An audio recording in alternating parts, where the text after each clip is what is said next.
Hi everyone, good afternoon. I am sorry I can't be with you in Rome. My poor body's going, oh no, not another long haul. So I find myself back here in Australia recording this. Why am I recording it?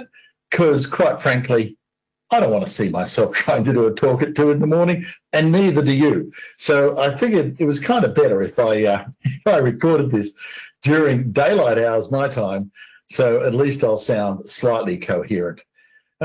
So what are we talking about today? We are talking about Starlink. If there's been a revolution, I think, in the connectivity area over the last few years, it's actually been in this sort of revitalizing of that old satellite system. And Starlink has been the tool to do that. So what I want to talk about is what's so special about Starlink, some of the physics of it, and then look at how today's internet protocols actually perform across this medium. There's no doubt that Starlink is generating a lot of interest. And part of it is that it's actually possible to use handhelds and actually connect in to orbiting spacecraft. As long as the spacecraft is low enough, there's enough power in the budget, and you're not after hundreds of megabits per second, because handhelds just can't do that, I'm sorry.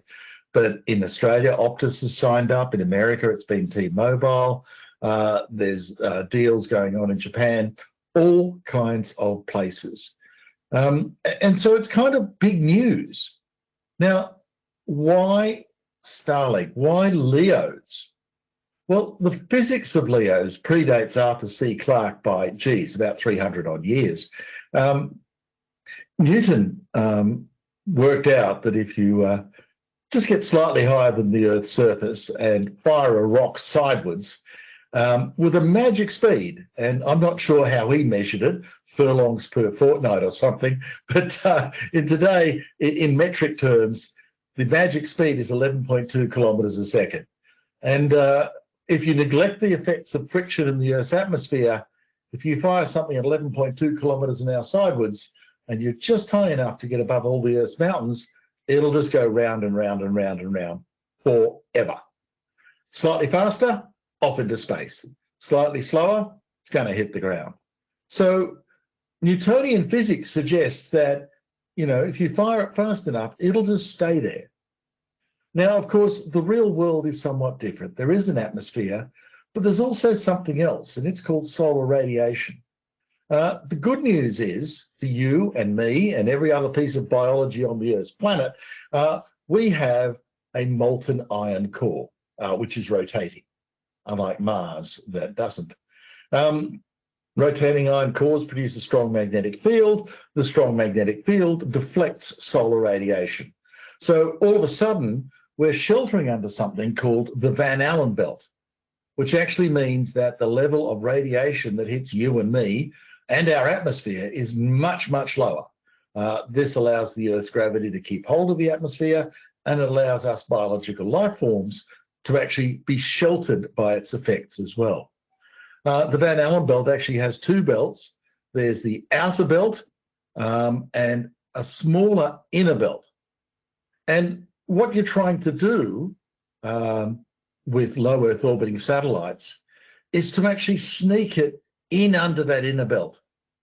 And there's this area between, just above the top of the stratosphere, 160 odd kilometers up there, up to around 2,000 kilometers, which is this magic zone sheltered by the Van Allen belt, but also, of course, above the Earth's atmosphere, so it's not generating heat and friction as it sort of bounces off the atmosphere. Starlink itself is running at 550 kilometers. Hubble was at 595. It's a well-populated spot in so many ways. Leo belt, 2,000. That's high raising, but not so high that you're outside the Van Allen belt. And also, interestingly, it's higher than the legal definition of outer space by almost all the world's countries. The countries can't agree when outer space starts and when their laws finish, but variously, it's between 100 and 160 kilometers, depends on the country. But above that altitude, you really are in outer space. You're not operating within any national jurisdiction, which is important, I think, in this satellite land grab that's going on in LEO space. You're also in what is ostensibly a vacuum, which means electromagnetic radiation travels 50% faster than what it does in fiber. So at 550 kilometers to get there and back takes a mere 3.7 milliseconds. Even when they're relatively low in the sky at 25 degrees angular inclination, it's still only 7.5 milliseconds to actually bounce a signal off that satellite and back again. So they're close, they're fast. How much does the satellite itself see? Well, as I said, there's a usable elevation of around 25 degrees. If you go much lower, there's too much atmosphere in the way. Signal to noise degrades quickly, not worth doing. But what a satellite will see is kind of a circle on the Earth with a diameter of 1,800 kilometers, or a radius of 900, which, if you remember your basic geometry, is around 2 million square kilometers is visible to that satellite at any point in time. If you look at the surface of the Earth, do some basic maths, you'll figure out that if you could evenly space your satellites, you'd only need about 500 to cover the entire Earth's surface. And that's wishful thinking, of course. You actually want better than that. And for high quality coverage, you'll need somewhere between 6 and maybe as high as 20 times that number to actually do this. But those aren't that bigger numbers. And in essence, what's going on now is that Starlink is actually launched up until a few weeks ago, 4,276 of their spacecraft in orbit. And if you go to this rather natty little website, satellitenap.space, you can see a simulation of the entire Starlink constellation. They're in a belt. They're not in a polar orbit.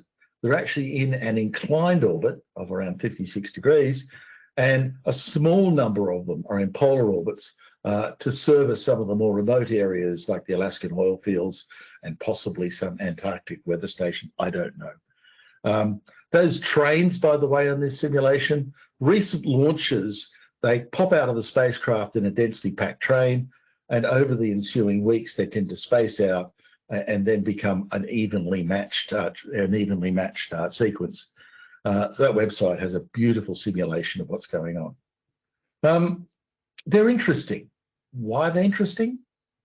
Well, they're really close to the Earth, which means, yes, even mobiles can actually raise a signal and send them a signal because they're not far away. They're not like a geostationary at 38,000 kilometers away.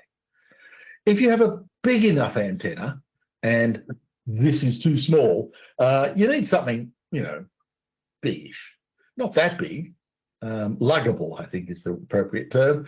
At luggable, you can actually get some decent signal speed. And using phased array antenna and focusing, you can get very, very good performance. The other thing is they're quite low in the sky, so it's very hard for a third party to try and jam them.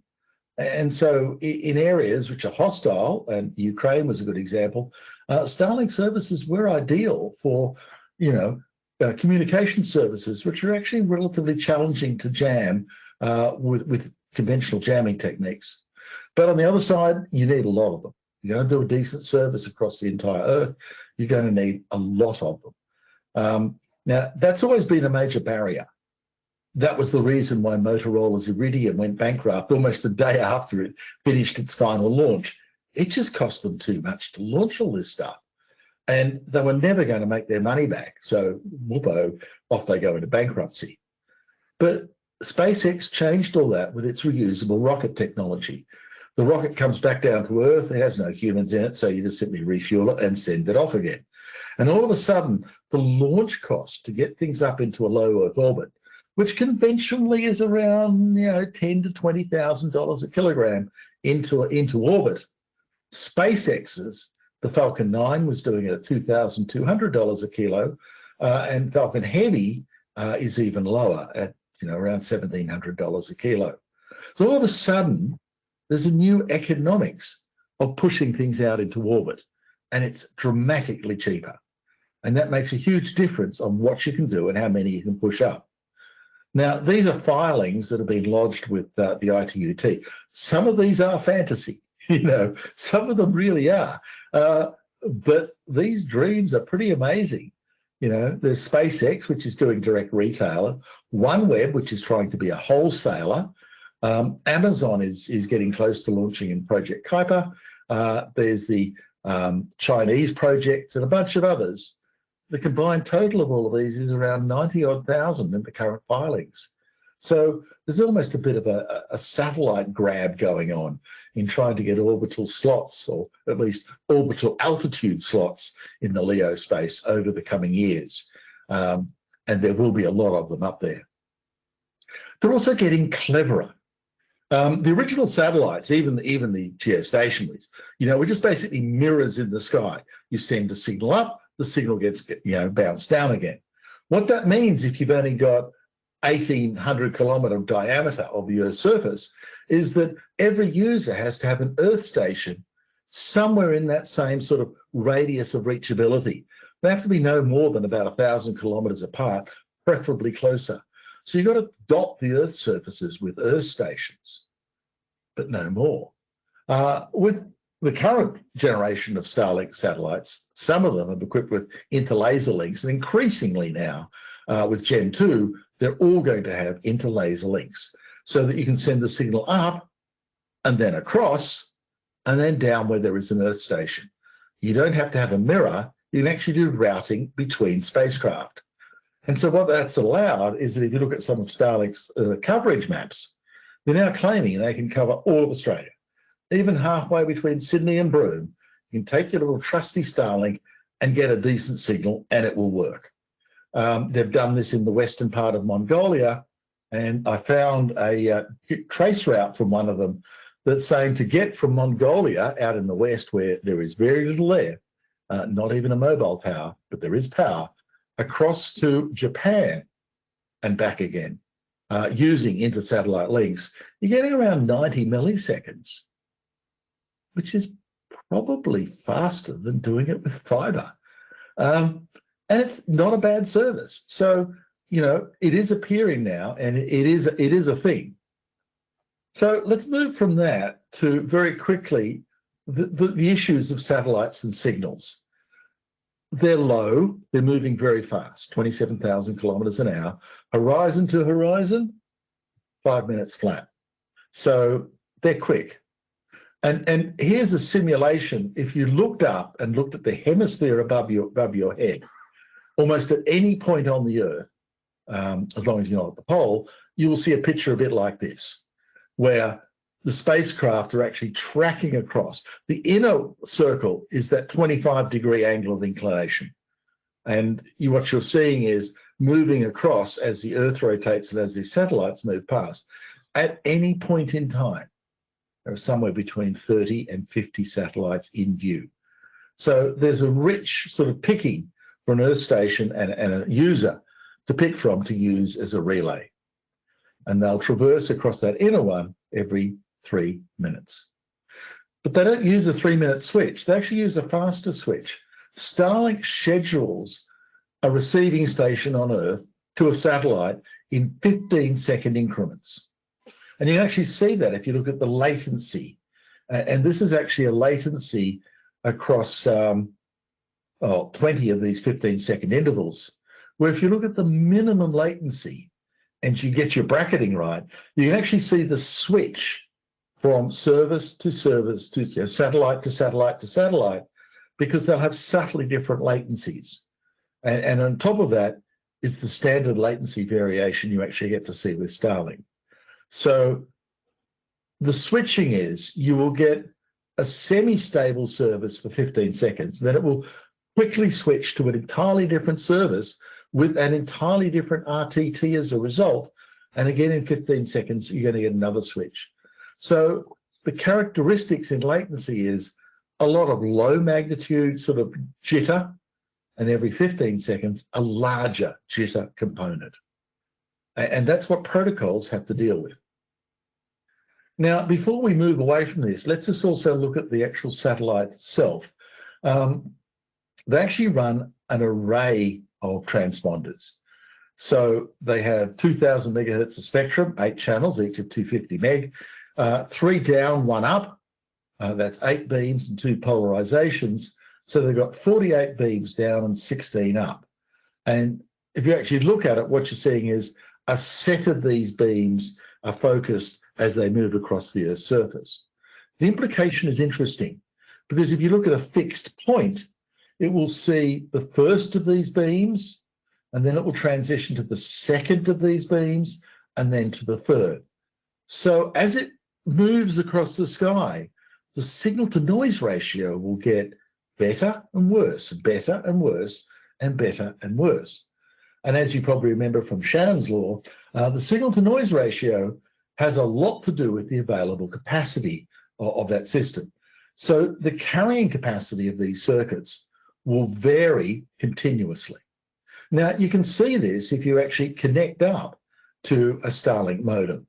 And I have done so, and I've brought up the gRPC tools, and it reports, amongst other things, the instantaneous download throughput, the capacity, the uplink throughput, and the ping latency to their pop in milliseconds. And so if you do this often enough and report the results, you get graphs that look a lot like this. On the right-hand side is latency for 1 hour, across a 1 hour period. And you see that Starlink sort of varies between around about 30 milliseconds to a little over 60 most of the time, but it's never stable. It's constantly changing. As we said, both in the small and every 15 seconds, it will change in a large leap. Because of the constantly varying signal to noise, the reported capacity of the service will also change continuously. And here's a plot of the reported capacity over a 1 hour period. You notice that most of the time it's between around 130 to 180 megabits per second for downlink. But occasionally when you actually get full throttle with multiple beams helping you out, and in this particular case, there was just one interval where it said, hey, I can do 900 megs. That's my channel capacity. So on the whole, though, don't get your hopes up. Somewhere between sort of, 80s up to 200 is much more likely. If I blow it up a little bit and look at just 300 seconds or 5 minutes, you start to see, even at a very fine-grained scale, you get this extraordinary amount of variation in both the available link capacity and in the reported circuit latency. But this is a highly unstable system. This is not fiber, and it's not even mobile telephony. It's not even sort of, 5G. It's much less stable than that. And what that means is that TCP, which assumes wires, is going to struggle. It is really going to struggle to actually get performance out of this. Not only is the latency and capacity varying, but the loss is also interesting. This is a ping every second for 1 hour. And you notice that across that 1 hour period, around about 4,000 times, I lose one packet. Just lost it. It's not a burst of loss. It's just micro drops, one loss. So you're getting both micro drops and a very unstable jitter. And that's kind of what the TCP protocols have to deal with. Now, how does it work? Well, we commonly use, or probably you do, speed test. And here is speed test every 30 seconds for a couple of months on a service in California. And what it says is most of the time Starlink will report a down speed of above 50, closer to 100 megabits per second. And occasionally, if you're lucky, it'll even get over 200 megabits per second. And some of the outliers are up around 300, which is pretty impressive. But is it true? Well, you've got to actually match what TCP does against what Starlink is reporting. Sorry, Starlink speed test, because speed test does not do protocol throughput. It actually is doing circuit measurement based on packet pairing, looking at the amount of dilation a pair of packets occurs when they're sent in close succession and they get dilated by the network bandwidth variations. TCP reacts differently. TCP is searching for long-term stability. So the blue line, cubic, it probes upwards to a point where it gets packet loss. it takes the pressure off the network and then starts doing it again. Reno, slightly slower frequency, but exactly the same behavior. Gently probing forward, into loss, it finds loss, backs off, and then starts again. The other one I've got here, which is a protocol that's emerging, is of course bottleneck bandwidth estimates, BBR protocol, done by Google some years ago, where it does a completely different algorithm. It actually tries to estimate the link capacity, the path capacity end to end, and then sits with it. Except for one round trip time out of every 8, it probes upwards by 25%, putting stress on the buffers in the network. If there is no latency change whatsoever in that round trip time, it goes, well, it didn't even touch the buffers. I can go faster. So it will then lift up its capacity and go faster. If, however, you're working at capacity and any extra traffic you push into the network is going to start filling queues, then the latency will increase. And if in that one round trip every 8, where you're looking to see if I increase the sending rate, does my latency increase? If it does increase, you don't do anything. You stay at the rate you're on. And in this simulation here, what you see is just gentle probing into the network, but basically a much more stable behavior. That's theory. Let's look at practice. Cubic, and again, don't forget, Cubic is not given a chance to do what it normally does. Nothing is stable. There's lots of loss, almost at random. And the available link capacity is kind of random. And the buffers are big. So it's a sloppy system with a lot of noise. There's just one point where Cubic gives an almost classic signature from sort of second 17 to about second 30, where it kind of ramps up, finds what it thinks is a stable speed, which is around 45 megabits per second. Not a lot, by the way. And then starts to go up again, and then encounters loss. Oops. And loss and continued loss brings it down and down and down and down and down. Till eventually, around 10, because downgrade its estimates on what it can achieve stably.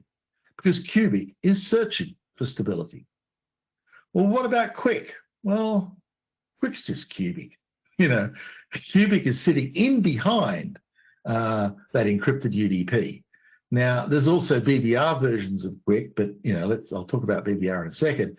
But as you see, Quick and Cubic behave much the same way as Cubic. The only difference in this implementation of Cubic is it started with a very high initial window size of 10 packets. And because, as I noted very quickly, the buffer size in these modems is huge, that initial window will look like it's viable, and it will maintain a pretty high sending rate, just filling up the buffers. But the end result is catastrophic loss. And that catastrophic loss will cause Cubic to rapidly, drop down its congestion windows and put the brakes on very, very hard. And so by about second 35 to 36, I'm down around 10, maybe 5 megabits per second. And even then I'm getting loss. And its acceleration is now much, much slower.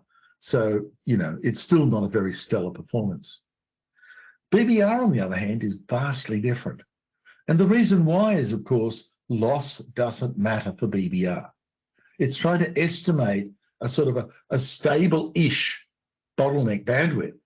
And even if it varies a bit, it'll just keep on sending at that rate as much as it possibly can.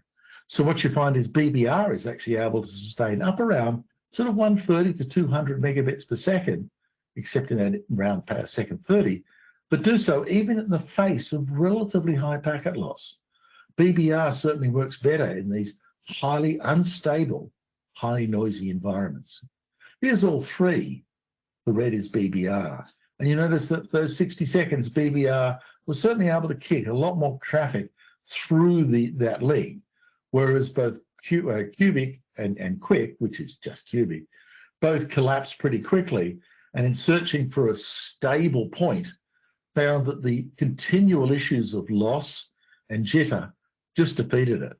And 10 to 20 to 30 megabits per second is about as much as you can get out of these systems using that protocol. So it is very much protocol related. So, Starlink, with its very high jitter rates and its high level of loss, because these are fast-moving systems going over very quickly, which means normal TCP just simply can't stabilize at the speed at which you want it to stabilize to make use of this. So all these loss-based flow control algorithms just simply overreact, pull back the sending rate, and just simply make everything collapse into, small capacity. Now, if you're doing voice, not very high capacity, Zoom, even video streaming, which is just buffer refresh, you actually won't notice this. It'll work just fine. And it'll look like, say, a DSL connection of somewhere between 20 and 50 megabits per second, and it will work well. If you really wanted to use this to move bulk data at very high speed, no, not so much. Bulk data transfer will not work with conventional flow control algorithms, loss-based. If you really want performance out of Starlink, you need to move over to something that isn't loss sensitive. And BBR is a good example of that gets performance out of the system. It sort of pushes it well up. Now, I don't want to leave you with the wrong impression of Starlink. It's good. And if it's the only thing around for literally thousands of kilometers, whether you're in the western plains of Mongolia or, somewhere in the middle of Australia, in the middle of a desert somewhere, good luck to you, it'll work. And it's the only thing that will work. And it will work acceptably well. It will do video, it will do conferencing, it'll do short transactions. It'll sustain 10 to 20 megabits per second, long held. And it will do it much, much better than an equivalent geostationary service, HF radio. It may not do it as well as 5G mobile, but when you're in the remote and very remote areas, there is no such thing as 5G mobile service. So, it's the only thing around, and it's pretty damn good. So if you're in remote or if you're in the middle of the ocean, this will work well, and it's extremely good. So for retail-based access services, it's very hard to beat it in the rural and remote application.